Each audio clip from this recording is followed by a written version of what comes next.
You know what I'm sad for? I'm sad for all the people who voted for Trump. I'm sad for them because you betrayed them.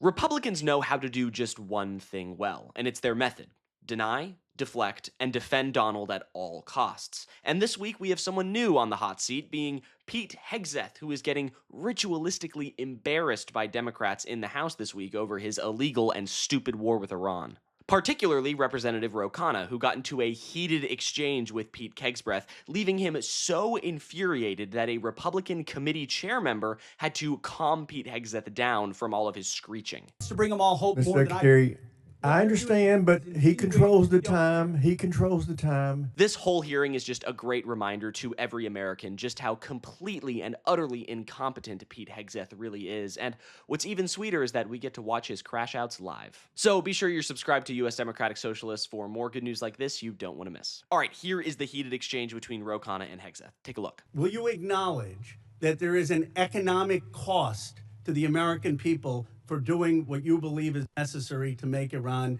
denuclear? Will you acknowledge the economic cost?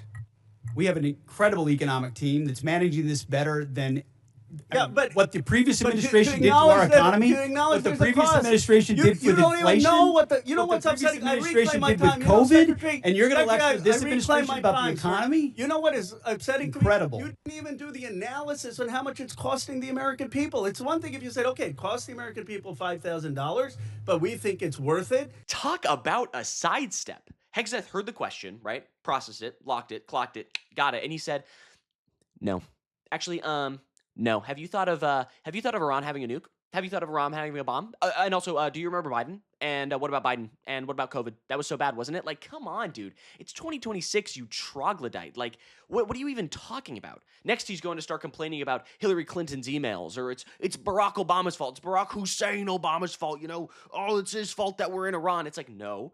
Your fault. These guys have nothing to do but they just scream and shout about Biden for 10 minutes long. It's embarrassing because they know that if they go actually down the track that's reality, they will just be left in the mud because everyone will realize how shitty they really are. This is not a good look for the administration at all, and it just shows how much they do not care about you or me or anyone besides good old Benjamin Netanyahu. But it gets even better. The roast does not stop there. Here's Kana. You don't even know what the average American is paying. You don't know what we paid in terms of the missiles that hit the Iranian school. You don't know what we're paying in terms of gas. You don't know what we're paying in terms of food. Your 25 billion number is totally off. It's the incompetence. It's the incompetence. Calling Pete Hegseth an incompetent worm directly to his face. Oh, it's just too good.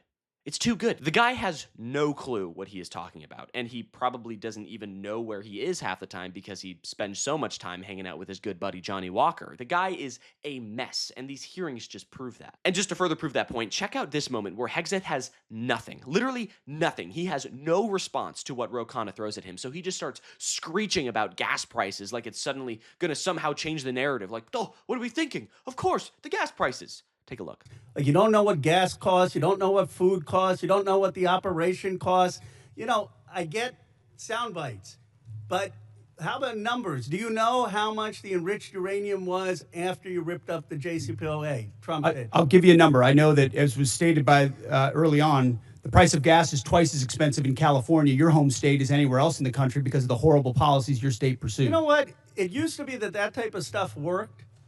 And then you started to lose the people that you campaigned you wanted to be for, because you said you wouldn't get us into bad wars. Toddler behavior.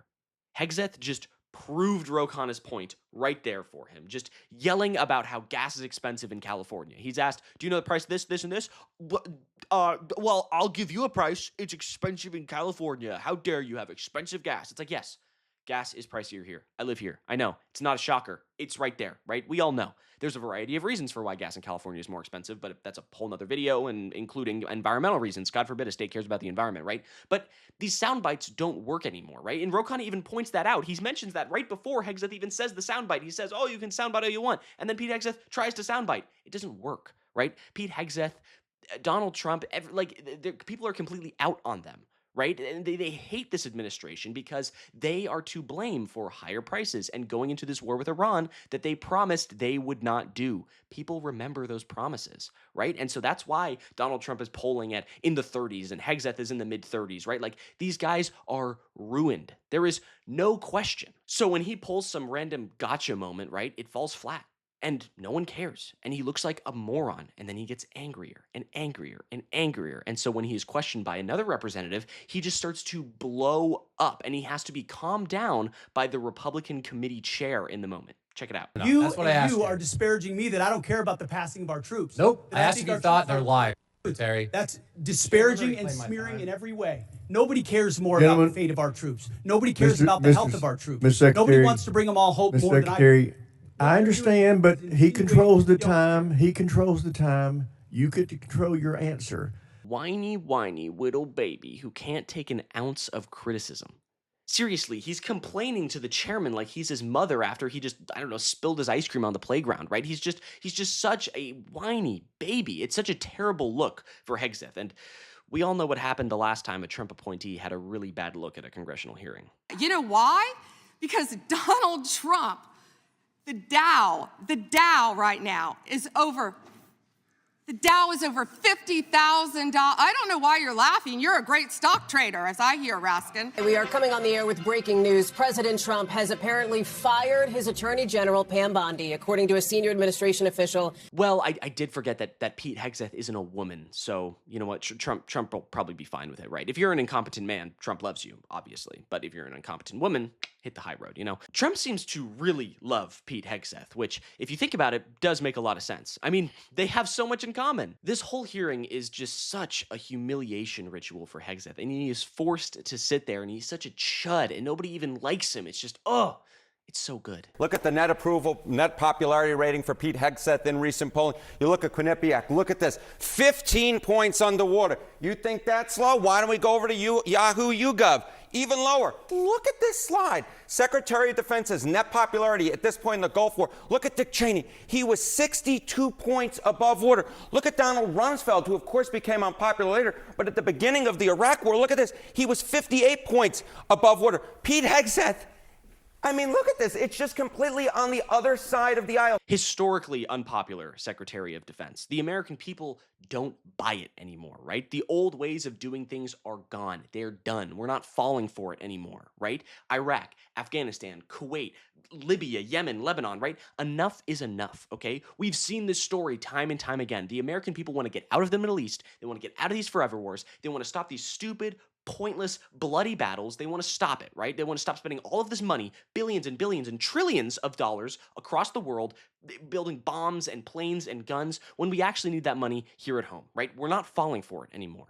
They say that, oh, this was so Iran couldn't get a nuclear bomb, it was because they can't get a nuke. And yet, in this same exact hearing, Hegseth admits that they destroyed their nuclear programs during Operation Midnight Cool Big Hammer over there, whatever the fuck it was called, right? So why the fuck are we bombing Iran now? We had to start this war, you just said, 60 days ago, because the nuclear weapon was an imminent threat.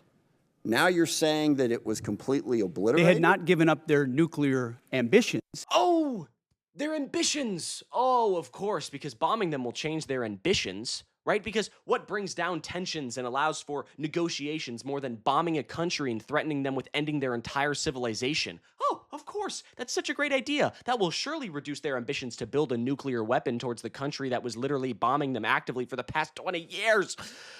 What kind of bullshit argument is that, right? Convincing a country to not build a nuke by bombing them even more than ever before, right? Would that not just radicalize them further into building a nuke?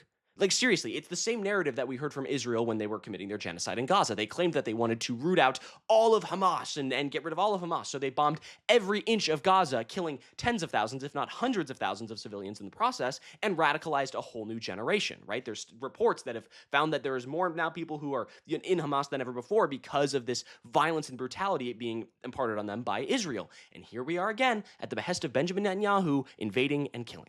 Pete Hegseth is done after this. He is done because he is feckless, weak, childish, and above all else, completely and utterly incompetent. But I think that's going to do it for me. Thank you so much for sticking around until the end. I really appreciate it. If you liked what you saw in this video, be sure to leave a like down below, and don't forget to subscribe to US Democratic Socialists for more good news like this. And also, be sure you comment. I would love to hear your thoughts down below on all of this and more. So do all that good stuff down below, and have a great day. I'm Iago Lashua.